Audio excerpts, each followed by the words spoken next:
اعوذ باللہ من الشیطان الرجیم بسم اللہ الرحمن الرحیم۔ یہ سورہ نساء کی آیت نمبر 48 ہے۔ اس سے پہلے کا بیان ہو چکا ہے۔ ان اللہ لا یغفر ان یشرک بہ، یقیناً اللہ اس بات کو ہرگز نہیں بخشے گا اس کے ساتھ شرک کیا جائے، یعنی اللہ تعالیٰ اس بات کو ہرگز نہیں بخشے گا کہ اس کے ساتھ شرک کیا جائے، یعنی شرک سب گناہوں کو معافی ہے مگر شرک کی معافی نہیں ہے۔ اگر کسی نے شرک کر لیا ہو تو توبہ کر لے، مرنے سے پہلے تو معاف ہے، اگر مرنے سے پہلے توبہ اس نے نہیں کیا تو وہ معاف نہیں ہے۔ شرک کیا ہے؟ کسی کو ساجی بنانا، کسی چیز میں شریک کر لینا، اسی سے بنا ہے شرک، یعنی اللہ کے برابر اب کسی کو اور کھڑا کر دے تو وہ بھائی دنیا کا کوئی انسان نہیں برداشت کرے گا تو اللہ کیوں برداشت کریں گے؟ تو یہی ہے، یہ سب سے بڑا شرک گناہ ہے۔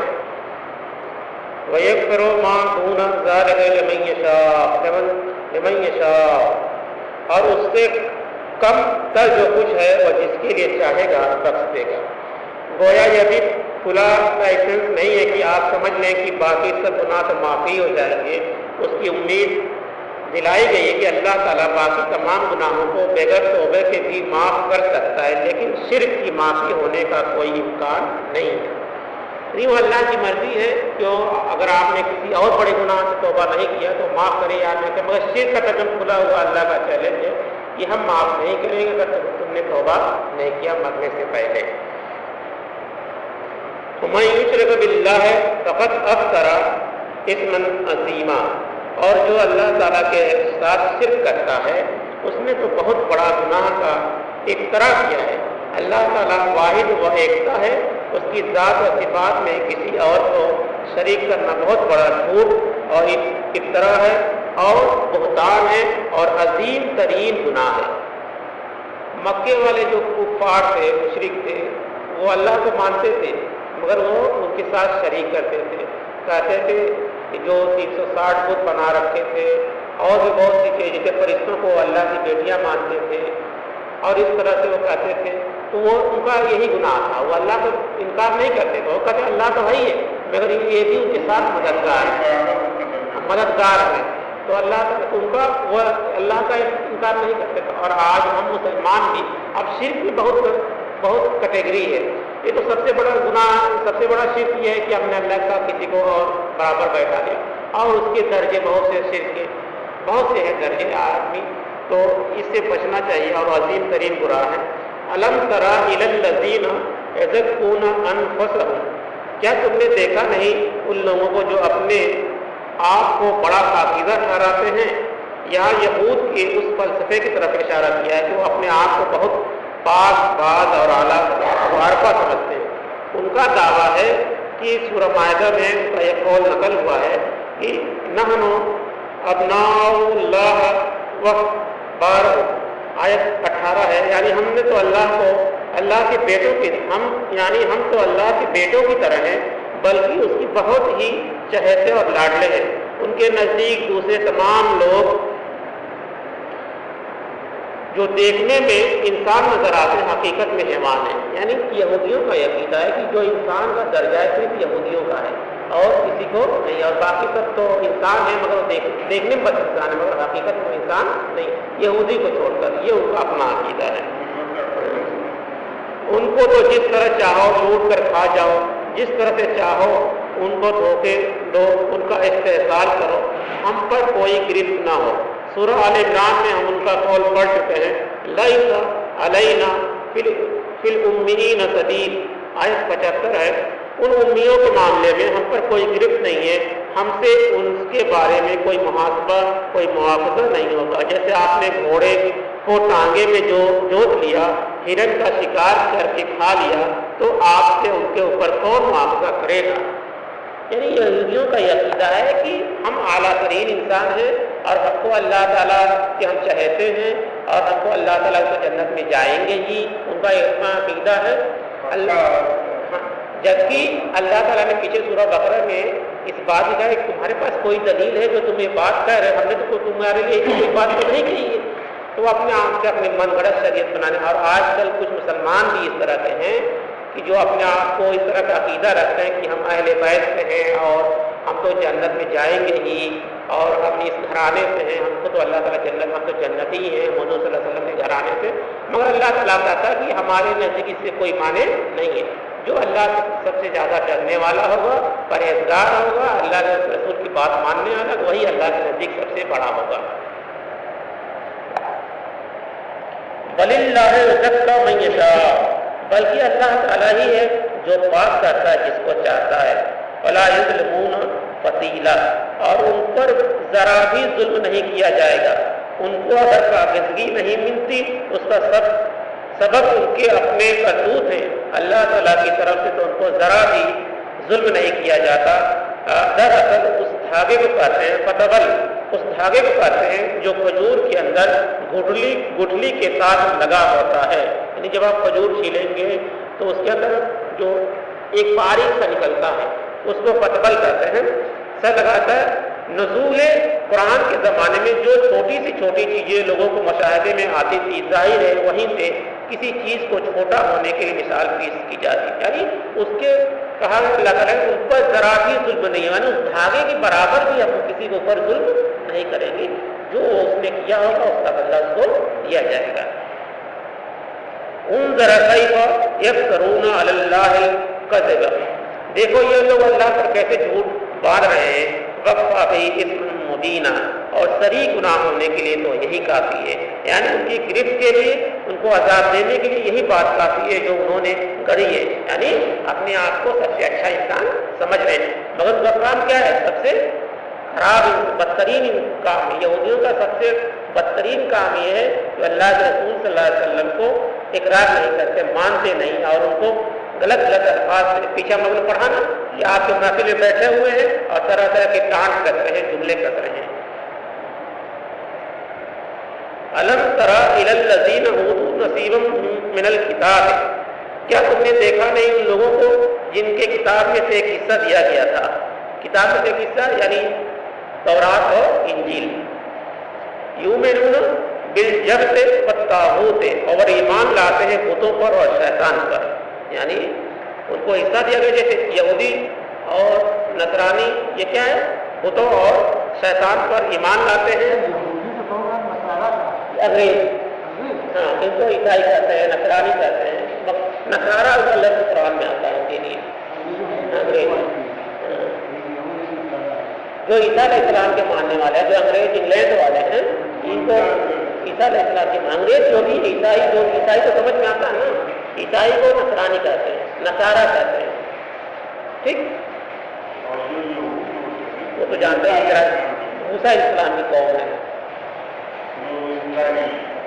وَيَقُولُونَ لِلَّذِينَ كَفَرُوا هَؤُلَاءِ أَهْدَىٰ مِنَ الَّذِينَ آمَنُوا سَبِيلًا, اور وہ کہتے ہیں ان لوگوں کے متعلق جنہوں نے کفر کیا یعنی مشرکین کہ اہل ایمان سے زیادہ ہدایت پر تو یہ ہے. یہود اپنی ضد اور ہٹ درمی میں اس حد تک پہنچ گئے تھے کہ انہوں نے خوب معلوم تھا کہ محمد رسول اللہ صلی اللہ علیہ وسلم ان کا ساتھی رضی اللہ عنہ ایمان باللہ اور ایمان بالآخرت پر ان سے مشابہ تھے. پھر وہ حضرت موسیٰ علیہ السلام پر بھی ایمان رکھتے تھے اور تورات کو بھی اللہ کی کتاب مانتے تھے, لیکن اہل ایمان کے ساتھ زدہ اور عداوت میں اس حد تک آگے بڑھے کہ مشرکین مکہ سے مل کر ان کے بتوں کی تعظیم کی اور کہا کہ یہ مشرک مسلمانوں سے زیادہ ہدایت یافتہ ہیں اور ان کا دین مسلمانوں کے دین سے بہتر ہے. یعنی جب اللہ کے رسول صلی اللہ علیہ وسلم مکہ میں کام کرنا شروع کر دیا تو یہودی جو ہے مشرکوں سے مل گئے اور کہنے لگے کہ یہ مسلمانوں سے اچھے ہیں, جبکہ وہ بتوں کی پوجا, اور یہودی بت کی پوجا نہیں کرتے تھے مگر ضد کی وجہ سے. آج تو مسلمان کیا ہوتا ہے, مسلمان بھی اسی طرح سے ہوتا ہے کہ وہ کوئی آدمی صحیح کام کر مگر اسی ضد میں اپنے آپ کو الٹا کرنا لگتا ہے. تو اس طرح کے معاملات پہلے بھی ہو چکے ہیں. اولئک الذین لعنهم اللہ, اور یہ وہ لوگ ہیں جن پر اللہ نے لعنت فرما دی. یہ وہ لوگ ہیں جن پر اللہ نے لعنت فرما دی. ومن یعلن اللہ فلن تجد له نصیرا, اور جس پر اللہ کی لعنت کرتے تو پھر اس کے لیے کوئی مددگار نہیں پاؤ گے. یعنی اللہ تعالیٰ نے خاص طور سے یہودیوں کے اوپر لعنت کی ہے اور اسی لیے یہ مسلمانوں سے چڑھتے ہیں اور طرح طرح سے پریشان کرتے ہیں مسلمانوں کو. ام لہم نصیب من الملک، کیا ان کا کوئی حصہ ہے اقتدار میں؟ انہوں نے جو تقسیم کر دی کہ دنیا میں سب کچھ ہمارے لیے، باقی تمام انسان جائمنٹ اور جنٹائل ہیں، تو انسانوں میں تقسیم اور تفریق کا اختیار انہیں کس نے دیا؟ کیا ان کا اللہ کی حکومت میں کوئی حصہ ہے؟ زمین اور آسمان کی بادشاہی تو اللہ ہی کی ہے، مالک الملک ہے، تو کیا ان کے پاس کوئی اختیار ملا ہوا ہے؟ یعنی جو بات منگڑت کر اللہ تعالیٰ کرے کہ وہ کس نے یہ بتا دیا، کس نے یہ دے دیا؟ لا یؤمنون الناس نقیرا، اگر ایسا کہیں تو یہ دوسرے لوگوں کو دل کے برابر بھی کوئی شے دینے کو تیار نہ ہوتے ہیں. یعنی یہودی جو ہوتے ہیں خاص طور سے کنجوس بھی ہوتے ہیں، کیونکہ سود کا کاروبار بہت زیادہ کرتے ہیں اور یہ بخیل بھی ہوتے ہیں، یہ دوسرے کو کچھ دیتے نہیں ہیں. ان کے یہاں کوئی ادارہ نہیں ہوتا ہے، مگر ان کے مقابلے میں عیسائی جو ہوتے ہیں، نصارہ جو ہوتے ہیں، وہ صدقہ و خیرات کرتے ہیں، مگر یہودی نہیں کرتے ہیں. ام یحسدون الناس علی ما آتاهم اللہ من فضلہ، کیا یہ حسد کر رہے ہیں لوگوں سے ان پر جو اللہ نے ان کو اپنے فضل میں سے عطا کر دیا؟ دراصل یہ سب اس حسد کا نتیجہ ہے جو مسلمانوں سے رکھتے ہیں. اللہ نے امید میں اپنا آخری نبی بھیج دیا اور انہیں اپنی آخری کتاب عطا فرما دی، جنہیں یہ حقیر سمجھتے ہیں اب اس حسد کی آگ میں جل رہے ہیں.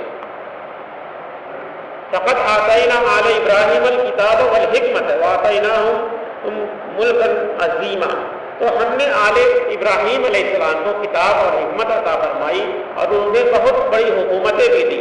یعنی تمہیں بھی اگر تورات اور انجیل ملی تھی تو ابراہیم علیہ السلام کی نسل ہونے کے ناطے سے ملی تھی. یہ تو جو اسماعیل علیہ السلام کی نسل ہیں یہ بھی تو ابراہیم علیہ السلام کی نسل ہیں. ہاں بنی اسرائیل کو کتاب اور حکمت علیحدہ علیحدہ ملی، تو تورات کتاب تھی اور انجیل حکمت تھی، جبکہ یہاں کتاب اور حکمت اللہ تعالیٰ نے ایک ہی جگہ قرآن میں بتمام و کمال جمع کر دی. یعنی جو تورات اور انجیل کی جو بھی باتیں تھی اللہ نے اس سب کو قرآن میں جمع کر دیا ہے. مزید برآں جیسے کہ ملک عظیم دیا تھا، ہم اب مسلمانوں کو اس سے بڑا ملک دیں گے. یہ مضمون سورہ نور میں آئے گا، آیت نمبر 55 میں فرمایا اللہ نے ہم لازماً اہل ایمان کو دنیا میں حکومت اور خلافت عطا کریں گے جیسے ان سے پہلوں کی عطا کی تھی. ہم لازماً اہل ایمان کو، یعنی اگر ہم ایمان والے ہیں تو ہم کو دنیا میں حکومت ملی اور ملی بھی عرب سے لے کے پورا یورپ تک اسلام کا پرچم لایا.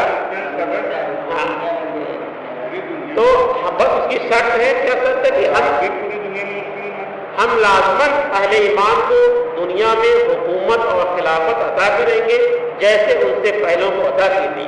فَمِنْهُمْ من آمن بِهِ وَمِنْهُمْ من صَدَّ عَنْهُ، بس ان میں سے وہ بھی ہے جو اس پر ایمان لے آئے اور وہ بھی ہے جو ان سے رک گئے. وَقْفَ بِجَهَنَّمَ سَعِيرًا، اور ایسے لوگوں کے لیے تو جہنم کی بھڑکتی ہوئی آگ ہی کافی ہے. یعنی جو لوگ ایمان نہیں لائے ان کے لیے جہنم کی بھڑکتی ہوئی آگ ہی ہے. ان الذین کفروا بآیاتنا سوف نصلیہم نارا، یقین جو لوگ ہماری آیات کا کفر کریں گے ایک وقت آئے گا کہ ہم انہیں آگ میں جھونک دیں گے. یعنی اللہ کا ایک دم کھلی ہوئی بات ہے کہ جو لوگ ہماری آیت کا کفر کریں گے، کفر مانے انکار کریں گے، ہم ان کو آگ میں جھونک دیں گے. کلما نضجت جلودہم بدلناہم جلودا غیرہا، اور جب بھی ان کی کھالیں جل جائیں گی ہم ان کو دوسری کھالیں بدل دیں گے. یعنی جہنم میں ایسا ہوگا کہ آدمی کو موت تو آئے گی نہیں، اب ایک چمڑی جل جائے گی پھر دوسری چمڑی تیار ہو جائے. یعنی تکلیف اس قدر ہوگی کہ انسان اس کا سوچ نہیں سکتا. اگر اللہ تعالیٰ نے اللہ رسول صلی اللہ علیہ وسلم حدیث میں فرمایا کہ اگر کسی انسان کو جہنم کی ایک جھلک دکھا دی جائے تو لوگ اپنے گھروں کو چھوڑ کر ہمیشہ مسجد میں ہی رہنا پسند کریں گے. ایک جھلک دکھا دی جائے لَيَذُوقُوا الْعَذَابَ، تاکہ وہ عذاب سے مزہ چکھتے رہیں. یہ بھی ایک بہت بڑی حقیقت ہے کہ جیسے میڈیکل سائنس نے دریافت کیا ہے کہ درد کا احساس انسان کی کھال میں ہی ہے. یعنی جو بھی انسان کی درد ہوتا ہے وہ جسم کھال میں ہی زیادہ ہوتا ہے. اس کے نیچے گوشت، چمڑی، اس کے نیچے گوشت اور عضلات وغیرہ ہے، درد کا حصہ نہیں ہے. کسی کو چٹکی کاٹی جائے کانٹا چبھے چوٹ لگ جائے کوئی حصہ جل جائے تو تکلیف اور درد کا سارا احساس جلد میں ہی ہوتا ہے چمڑی میں ہوتا ہے چنانچہ جنوں کے بارے میں فرمایا گیا جب بھی ان کی خال آگ سے جہنم سے جل جائے گی تو اس کی جگہ نئی خال دے دی جائے گی تاکہ ان کی تکلیف اور سوزش مسلسل رہے جلن کا احساس برقرار رہے اس میں کمی نہ ہو ان اللہ کان عزیزا حکیما یقیناً اللہ زبردست ہے کمال حکمت والا ہے یعنی یہ سب کرنے میں اللہ تعالیٰ کے پاس حکمت ہے وہ کمال والا ہے اس کے اندر کوئی محتاجی نہیں ہے کہ ایک چمڑی جل جائے گی دوسری چمڑی نہیں آئے گی والذین آمنوا وعملوا الصالحات ہے وہ لوگ جو ایمان لائے انہوں نے نیک عمل کیے یعنی اب نیک لوگوں کے بارے میں اللہ تعالیٰ بتا رہا ہے ایک آیت ہے اس کو پڑھتے رہیں والذین آمنوا وعملوا الصالحات ہے وہ لوگ جو ایمان لائے انہوں نے نیک عمل کیے یہاں بھی وہی فوراً تقابل ہے کہ اہل جہنم کے تذکرے کے فوراً بعد اہل جنت کا تذکرہ ہے سندخلہم جنات تجری من تحتہا الانہار ان قریب انہیں ہم داخل کریں گے ان کے باغات میں جن کے دامن میں ندیاں بہتی ہوں گی یعنی جو لوگ ایمان لائے جو لوگ اللہ اس رسول کے راستے کو اختیار کیے اور تقویٰ کی زندگی اختیار کی ان کے لیے اللہ تعالیٰ نے انعام بتایا ہے خالدین فیہا ابدا وہ رہیں گے ان میں ہمیشہ ہمیشہ لہم فیہا ازواج مطہرۃ اور ان کے لیے اس میں ہوں گی بڑی پاک باز بیویاں یعنی بڑی پاک باز بیویاں مطلب گھوڑوں سے ایسے حدیثوں میں آتا ہے کہ وہ عورتیں ایسے بیان ہی نہیں کر سکتی مگر انسان تصور کر کے اللہ تعالیٰ فرماتا ہے کہ ان کے اوپر 70 جوڑیں گے اور ہر جوڑا دکھائی دے گا اس طرح سے اللہ تعالیٰ ابھی انسان کی دنیا میں سب سے بڑی خواہش عورت ہی ہوتی ہے اور عورت کی ہی وجہ سے دنیا میں جو بھی فتنہ ہوتا ہے جو بڑے بڑے جو بادشاہ اور اس طرح لوگ پھنستے ہیں وہ عورت کی وجہ سے پھنستے ہیں مگر اللہ تعالیٰ کہتا ہے ان کے لیے ہوں گی بڑی پاک باز بیویاں وَنَدْخُلُهُمْ ذِلًّا ذَلِيلًا